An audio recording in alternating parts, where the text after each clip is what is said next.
Oi, pessoal! Bem-vindos à nossa conversa de hoje.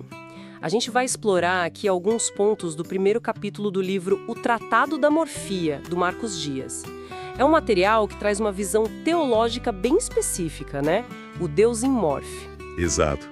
E ele contrasta bastante essa visão com a doutrina mais conhecida da Trindade. Isso, nossa ideia aqui é desmembrar um pouco esses conceitos. Como é que o texto define Deus Pai, Jesus, o Espírito Santo? E quais são os argumentos, assim, lógicos e bíblicos que o autor usa para defender isso? Temos ideias bem interessantes, tipo Deus Pai como o motor imóvel. Isso. Jesus como ser contemplativo, né? E ele fala também de raciocínio circular, efeito manada, em religião, muita coisa. Ok, vamos lá. Bom, o ponto central para começar é essa distinção que o texto faz logo de cara. Monoteísmo absoluto, que ele chama de Deus em morfe, versus a Trindade. Certo. E nesse Deus em morfê, como fica o Pai?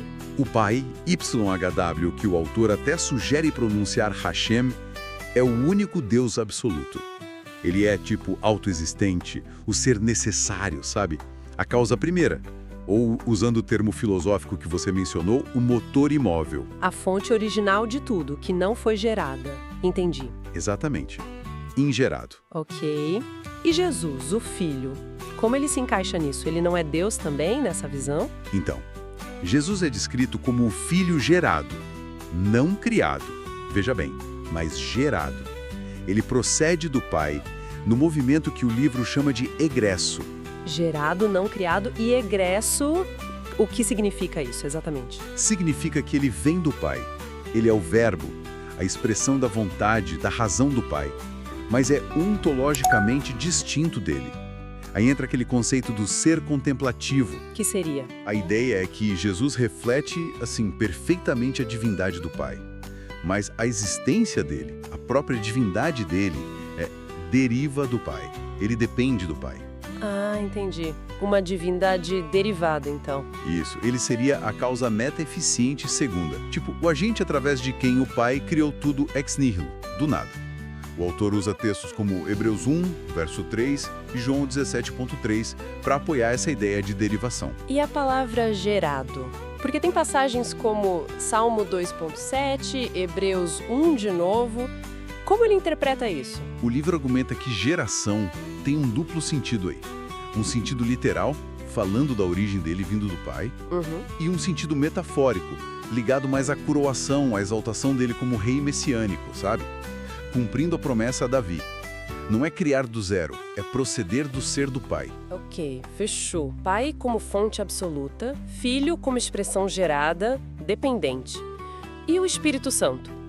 Cadê ele nessa estrutura? Não é uma terceira pessoa divina, pelo visto. Exatamente. Essa é uma diferença-chave com a Trindade.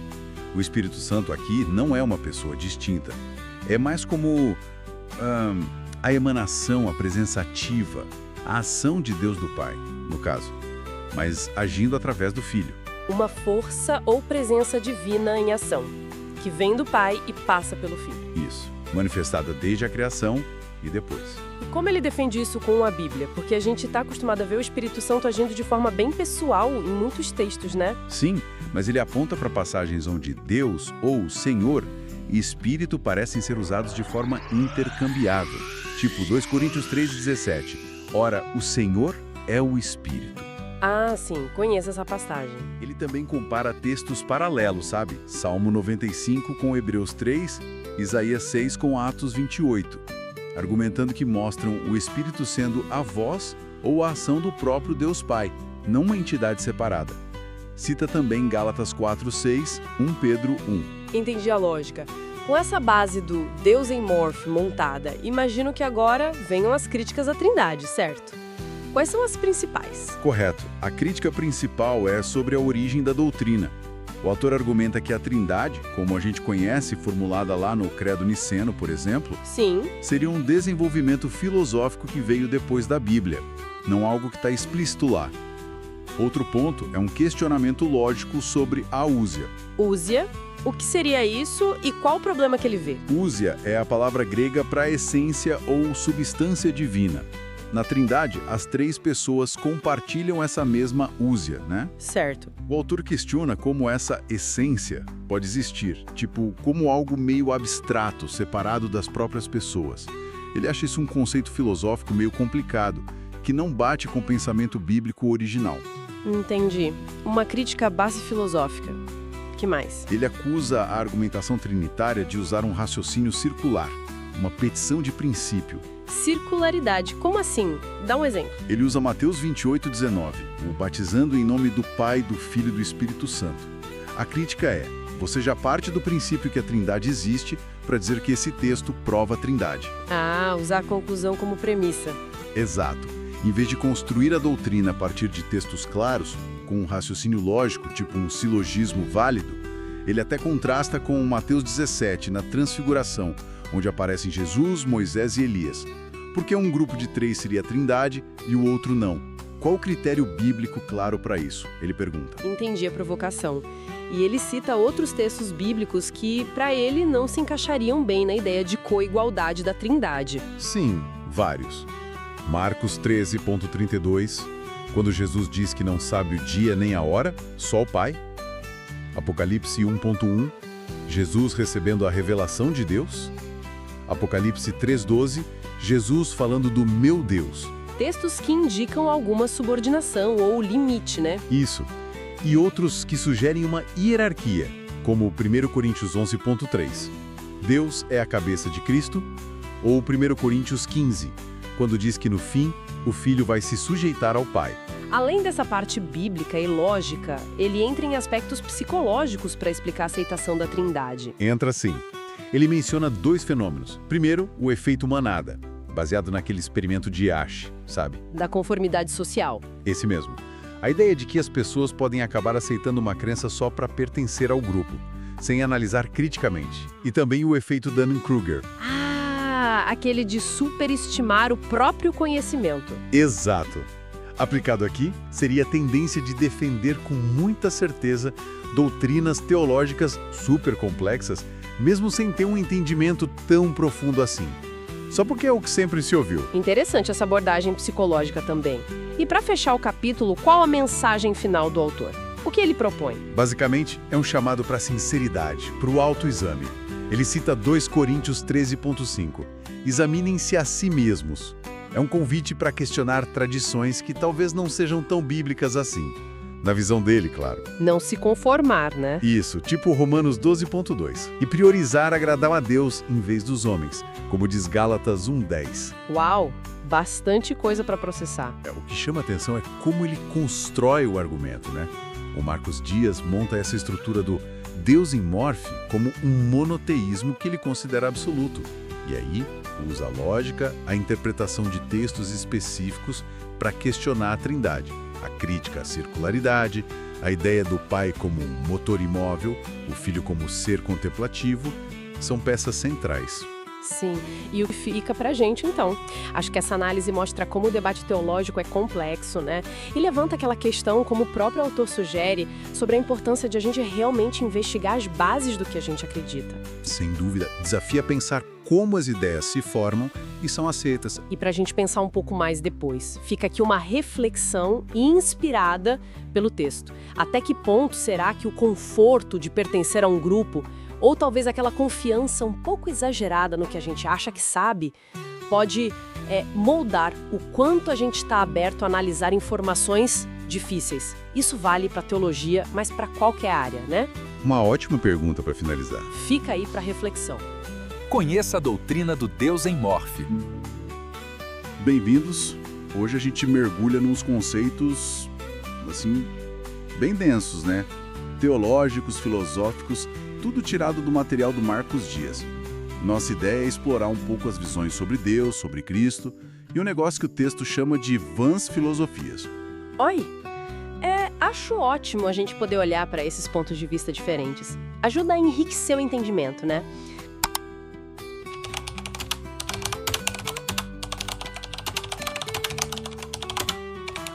Bom, entrando no conteúdo então. A ideia central que apresentam é Deus Pai como arche anarcos, a fonte sem fonte, né? A origem de tudo.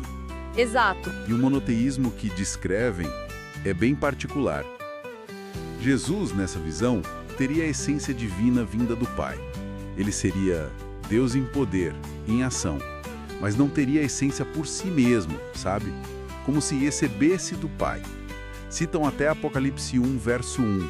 Isso. E o fascinante que o texto aponta é que até teólogos trinitários, alguns deles reconhecem coisas parecidas. Tipo a ideia do Filho ter essência por geração. Certo. Ou aquela visão de Cristo como o anjo de Hashem, né? Segundo o texto lá no Antigo Testamento. Agindo em nome do Pai, como representante direto. Faz sentido. E o texto conecta isso com a monarquia divina discutida lá pelos pais capadócios. O Pai como fonte última mesmo. Entendi. Isso leva a outro ponto forte do material, que é o alerta baseado em Colossenses 2.8, contra as tais filosofias vãs e enganosas. Ah, sim. E da Escritura também. Exato. Tira o foco do essencial, né? O texto até menciona exemplos gerais, tipo materialismo ou certas ideologias humanistas, como coisas que poderiam cair nessa categoria. E como isso se conecta com a parte mais filosófica? Então, aí que entra um conceito-chave que o texto explora. As substâncias abstratas, ou seres de razão. Basicamente, fantasmas mentais. Fantasmas mentais. É tipo... Pensa num unicórnio. Ele existe perfeitamente na nossa mente como ideia, né? Isso seria ad intra, dentro. Mas ele não existe de verdade, concretamente no mundo ad extra, fora. Diferente de uma pedra que existe ad extra. Ah, entendi a diferença. O conceito versus a coisa real. Isso. O texto faz uma distinção bem rigorosa entre o verbo mental, o conceito, a ideia na mente, e a existência formal, concreta, ad extra, né? Ok, essa distinção ad intra, ad extra, parece central então. E é aí que entra a crítica principal que o material faz. A lógica trinitária sobre a geração de Jesus, o verbo. Pelo menos como o texto descreve essa lógica. Exatamente. O argumento é, se Jesus fosse literalmente só o verbo mental gerado na mente do Pai, ad intra, ele seria o quê? Uma abstração? Precisamente. Seria um conceito perfeito, mas não uma pessoa real, distinta, existente, ad extra. O texto levanta alguns problemas a partir daí. Quais seriam? Primeiro, essa necessidade de algo ser gerado ad extra, para ter existência real, formal. Segundo, o texto aponta o que considera uma confusão igualar esse verbo mental, que é um pensamento, uma abstração, com o logos de João 1, que é apresentado como pessoa. Para eles fazer essa igualdade, implicaria que Deus tem partes, composição, sabe? Que o pensamento dele é uma parte dele. O que iria contra a ideia da simplicidade divina. Certo. E tinha um terceiro ponto, né? Sim, o terceiro é mais lógico, talvez. Se Deus, pensando perfeitamente em si mesmo, gerasse outra pessoa, que seria Jesus, como isso aconteceria sem criar um problema para a própria identidade de Deus? Ou sem cair no modalismo? Que é a ideia de que pai e filho são só modos diferentes da mesma pessoa, e não distintos. Isso. É uma aplicação bem direta dessas categorias filosóficas de ad intra e ad extra ao debate teológico. Tá, então, juntando as peças, a visão que o texto apresenta é: Deus é ato puro, imutável. O tal verbo mental são os conceitos eternos na mente dele, ad intra. Mas para se tornarem reais, precisam ser externalizados, ad extra. Exato.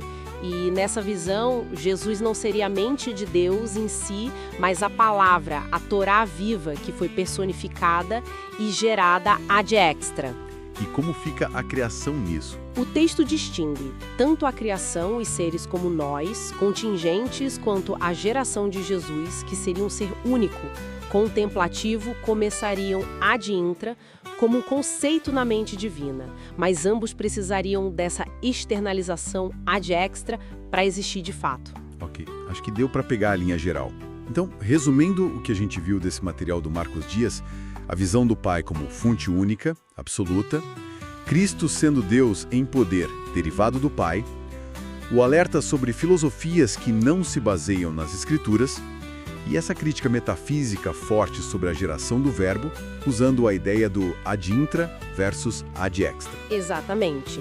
E isso tudo, nos deixa como uma pergunta para pensar, que vem direto dessa análise. Qual seria? Se a gente levar a sério essa distinção forte que o texto faz entre o ser abstrato, ad intra, e o ser real, ad extra, como é que isso poderia mudar a nossa forma de entender outras doutrinas? Ou mesmo a relação entre o que Deus pensa e a realidade que a gente vive? É, uma questão bem profunda para continuar pensando. Bom, obrigado por acompanhar a gente nessa análise do material. Até a próxima.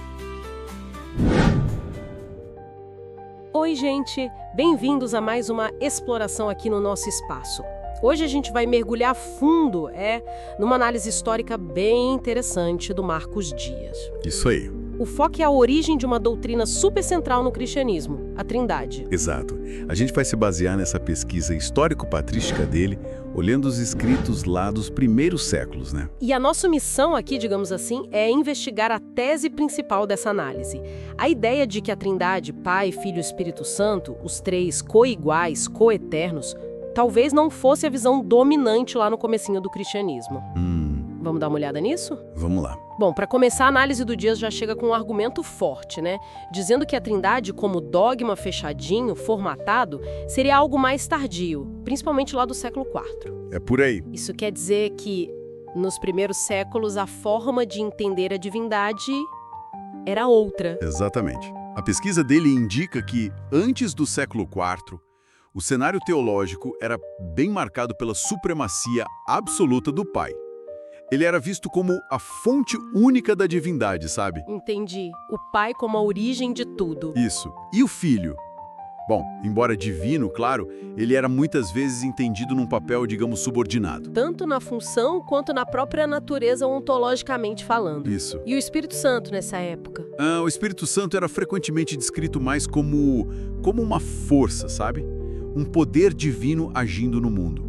Não tinha ainda aquela pessoalidade coigual ao Pai e ao Filho que veio depois. Puxa, que interessante essa hierarquia inicial que você está descrevendo e como isso aparece nos textos mais antigos que a análise do Dias examina, tipo nos Pais Apostólicos, séculos I, II. Olha, a análise cita bons exemplos. Clemente de Roma, por exemplo, ele chama Cristo de o cetro da majestade de Deus. Sugere uma representação, né? Talvez não uma igualdade total. Inácio de Antioquia também. Mesmo chamando Cristo de Deus, ele sempre faz questão de conectar ao Pai, ouvindo do Pai. Reforça essa origem, essa ligação. Faz sentido. E o Espírito, nesses textos, muitas vezes é um dom, uma força. O padrão que a análise destaca é essa centralidade e supremacia do Pai mesmo. Entendi. E essa linha de pensamento, ela continua nos séculos II e III? Com os apologistas, outros teólogos? Sim, a análise mostra que sim, que essa linha continua.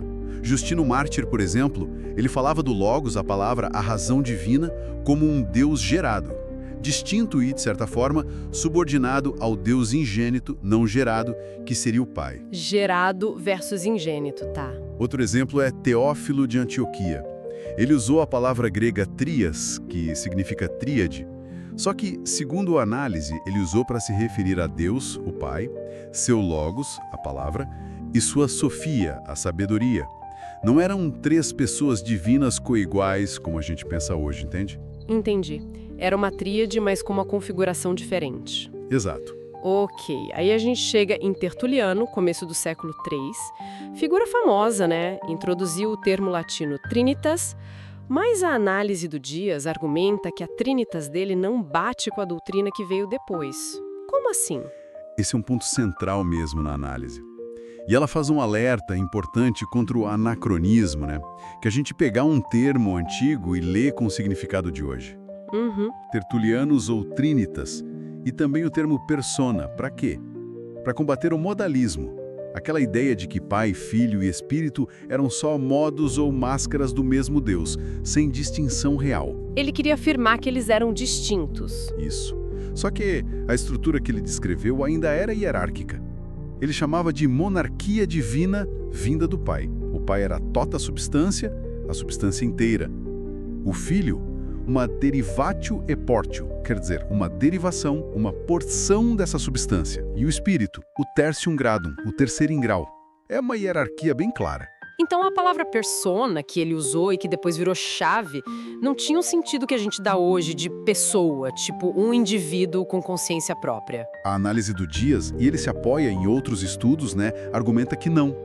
Persona no latim da época podia ser máscara de teatro, papel numa peça, status legal. Ah, interessante. A interpretação apresentada é que Tertuliano usou o termo para indicar as diferentes funções, as manifestações distintas do único Deus que se origina no Pai.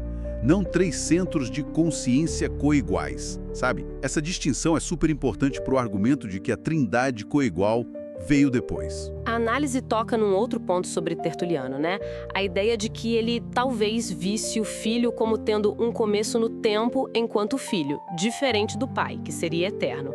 Algo como houve um tempo em que o filho não existia. Sim, essa interpretação é explorada na análise. A ideia seria que, para Tertuliano, o Logos, a razão, a palavra, sempre existiu dentro de Deus, mas se tornou filho ao ser proferido, gerado pelo Pai no momento específico, talvez para criar o mundo. Entendi. Isso reforçaria a ideia de subordinação, né? E não de coeternidade absoluta, como se definiu mais tarde. A análise até cita Tertuliano dizendo que o Pai é a totalidade da substância e o Filho deriva dela. Se essa era a visão mais comum até o século III, o que aconteceu para ter essa virada grande que a análise aponta lá para o século IV? Com Ário, o Concílio de Nicéia, os padres capadócios? Olha, a análise argumenta que foi uma combinação de fatores, na verdade. Primeiro, as grandes brigas teológicas, né? Como a do Ário, que questionava justamente se o filho era tão divino quanto o pai. A famosa controvérsia ariana. Exatamente. E segundo, a necessidade política. O imperador Constantino queria unificar o Império Romano, que agora tinha o cristianismo como religião, digamos, oficial ou favorecida. Ah, a política entrando na história. Pois é. Esses fatores levaram à necessidade de ter uma definição doutrinária clara, unificada. E aí vieram debates intensos, a redefinição de termos filosóficos gregos importantes, como ousia, substância, essência, e hipotástese, que acabou virando pessoa divina individual. E teve muita influência do neoplatonismo nisso. E os concílios? Os concílios de Nicéia, em 325, e Constantinopla, em 381, com forte influência imperial, foram decisivos. Eles estabeleceram a doutrina da Trindade como coigualdade. E a elevação formal do Espírito Santo para essa mesma condição de coigualdade também se firmou aí, nesse período. Uau, que percurso! Essa análise do Marcos Dias realmente faz a gente pensar sobre como as doutrinas evoluem, né? É uma visão que desafia um pouco o que a gente costuma ouvir. Sem dúvida. O ponto central da análise dele é esse. A Trindade, como a gente conhece pelos credos de Nicéia e Constantinopla, não foi a norma desde o início. Foi, na verdade, o resultado de um processo histórico bem complexo, moldado por debates teológicos, por ferramentas da filosofia grega e também pelo contexto político do século IV. Uma mudança significativa, então. Sim, uma mudança bem significativa em relação às ideias mais hierárquicas que parecem ter sido dominantes nos primeiros séculos. Fica, então, uma reflexão interessante para quem nos ouve, né? A partir dessa análise, o quanto a linguagem que a gente usa, as filosofias que estão no ar, os momentos históricos que a gente vive, o quanto tudo isso acaba moldando o jeito que a gente articula e entende até as ideias mais fundamentais. Exato. É um convite para continuar explorando, para continuar pensando sobre essas coisas.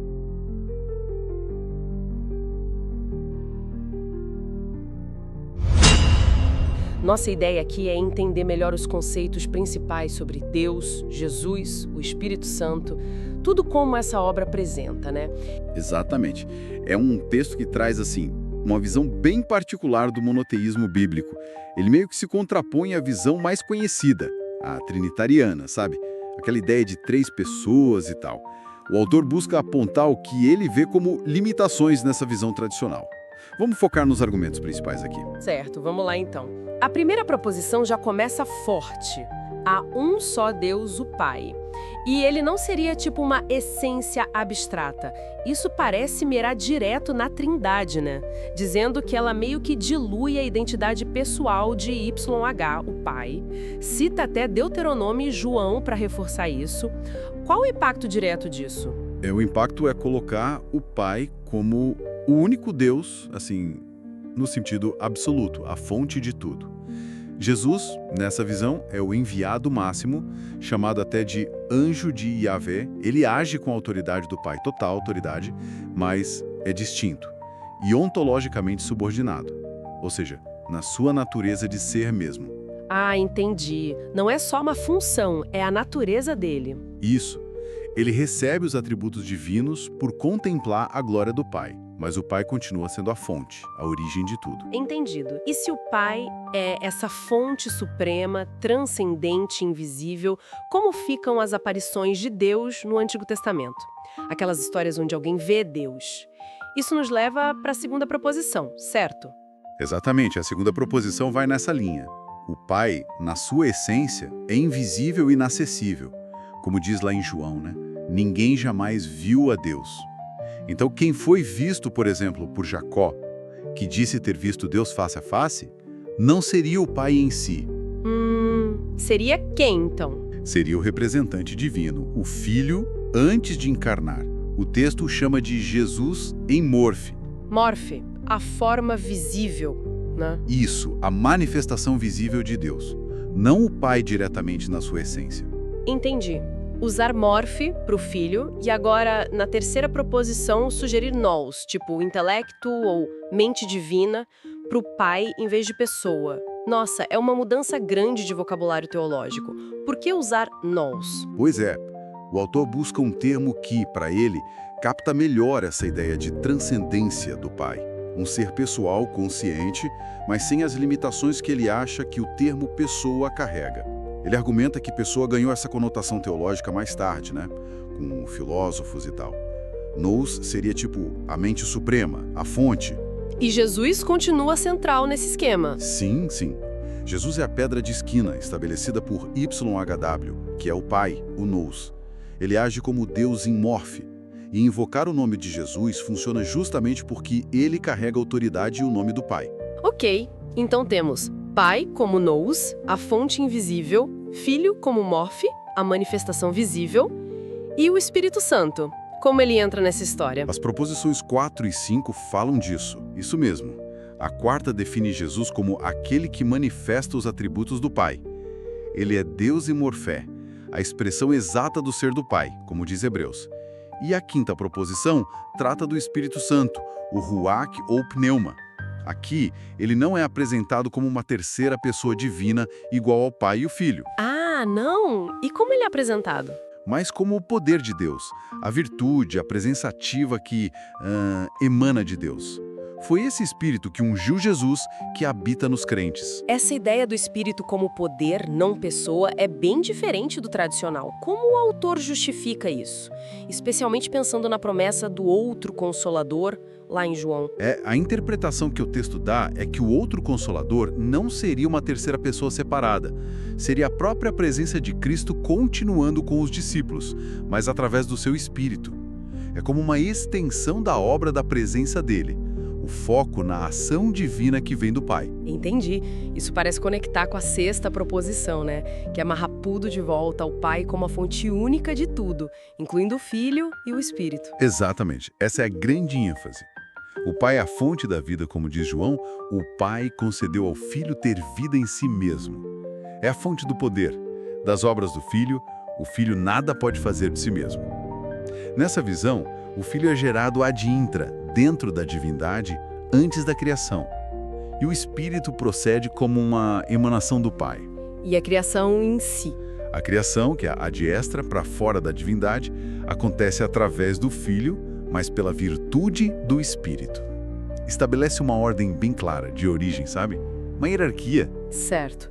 E para finalizar, a sétima proposição explica como essas manifestações funcionam. Filho por contemplação e Espírito por emanação. O que esses termos querem dizer aqui? Isso. Contemplação descreve o Filho. Antes de encarnar, ele reflete a glória do Pai naturalmente, ontologicamente. Na encarnação, que o texto chama de contemplação passiva, ele se torna o lugar visível dessa glória. E emanação descreve o Espírito. Ele é o poder ativo, a presença que flui do Pai. Então, ambos carregam a divindade. Sim, ambos manifestam a divindade, mas de uma forma que deriva do Pai, depende dele.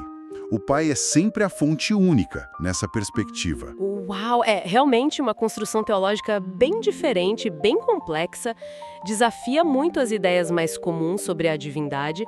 O foco total é na monarquia do Pai, o Nous como a fonte, Jesus como a manifestação visível, Morphe, e o Espírito como esse poder ativo que emana do Pai. Com certeza. O material pega passagens bíblicas conhecidas e faz uma releitura para propor esse modelo alternativo à Trindade, tudo baseado nessa ideia de origem e manifestação centrada só no Pai. E isso, claro, levanta perguntas importantes, né? Sobre como a nossa própria linguagem, os conceitos que a gente usa, as nossas pressuposições, acabam moldando o jeito que a gente entende a teologia. Pois é. E fica essa reflexão final. Se toda a linguagem humana que a gente usa para falar do divino é limitada por natureza, como será que essa limitação afeta não só a teologia que a gente constrói, mas a nossa própria relação, a nossa experiência com o sagrado? É algo para a gente continuar pensando, né?